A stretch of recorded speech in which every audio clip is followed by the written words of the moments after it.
Alam mo ba na noong 2019, nangyari ang isa sa pinaka-historic na posterized dunk sa Philippine basketball na ginawa ng NBA rising star player Jalen Green laban kay Kai Sotto? Maraming nagsasabi na isa ito sa mga dahilan kung bakit walang NBA teams ang kumuha kay Kai Sotto dahil sa pangyayaring ito. Posible na ang poster dunk ni Jalen Green kay Kai Sotto ay naging bahagi ng negatibong narrative na nakaapekto sa NBA chances ni Kai. Sa mundo ng basketball, lalo na sa NBA, malaki ang epekto ng highlight plays, hindi lang para sa mga star, kundi pati sa mga prospects. Ang mga viral moments gaya ng poster dunk ay kadalasang nagiging bahagi ng scouting perception kahit isang play lang ito. Sa kaso ni Kai, ang ganitong insidente ay maaaring nagpaint ng imahe ng pagiging slow-footed o kulang sa rim protection sa mata ng mga scouts. Kahit hindi ito sapat na basehan para husgahan ang kabuuang kakayahan niya, nakadagdag ito sa mga pagdududa. At dahil competitive at napaka-critical ng NBA sa big men, hindi nakatulong ang ganitong eksena sa resume ni Kai. Sa defensive standpoint, isang malaking tanong talaga kay Kai ang bilis ng lateral movement niya. Sa play na yon, pinakita ni Jalen Green ang explosiveness at athleticism na malayo sa capability ni Kai na makarecover sa drive.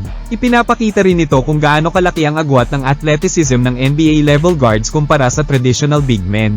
Para sa mga scouts, ang ganitong klaseng weakness ay red flag lalo kung hindi sapat ang vertical leap at defensive instincts. Sa mga draft interviews at evaluation reports, madalas itong nababanggit sa negatibo. Kahit na may taas at skills si Kai, hindi sapat kung hindi niya kayang makipagsabayan sa bilis ng NBA wings at guards. Ang NBA ay hindi lang tungkol sa height at shooting ability, kailangan din ng switch ability sa depensa. Kapag hindi ka makasabay sa pick and roll o kaya ay nahuhuli ka sa help defense, napakababa ng value mo sa modern basketball. Sa kaso ni Kai, ang poster dunk ay nagrepresenta ng mas malaking issue, ang kawalan ng foot speed at vertical contest. Hindi man siya palaging ma-highlight sa ganong paraan, sapat na ang isang viral clip para mawala ng kumpiyansa ang ilang scouts o coaches. Inaasahan ng NBA teams na ang centers ay rim protectors, agile, at hindi liability sa defense. At kahit unfair minsan, isang play lang ay pwedeng makaapekto sa reputasyon. Hindi rin natin pwedeng ihiwalay ang epekto ng media at public perception. Nang mag-viral ang poster dunk na yon, marami ang natawa, bumatikos, o nagsabing, di pa NBA ready si Kai. Ang ganitong ingay sa social media ay madalas inaabangan ng mga scouts at analysts bilang barometro ng image ng isang player. Kahit hindi technical analysis ang batayan, ang public perception ay may indirect na epekto sa draft stock. At sa isang draft class na po ng athletic bigs at stretch forwards, madali kang mapag-iwanan kung may negative highlight ka.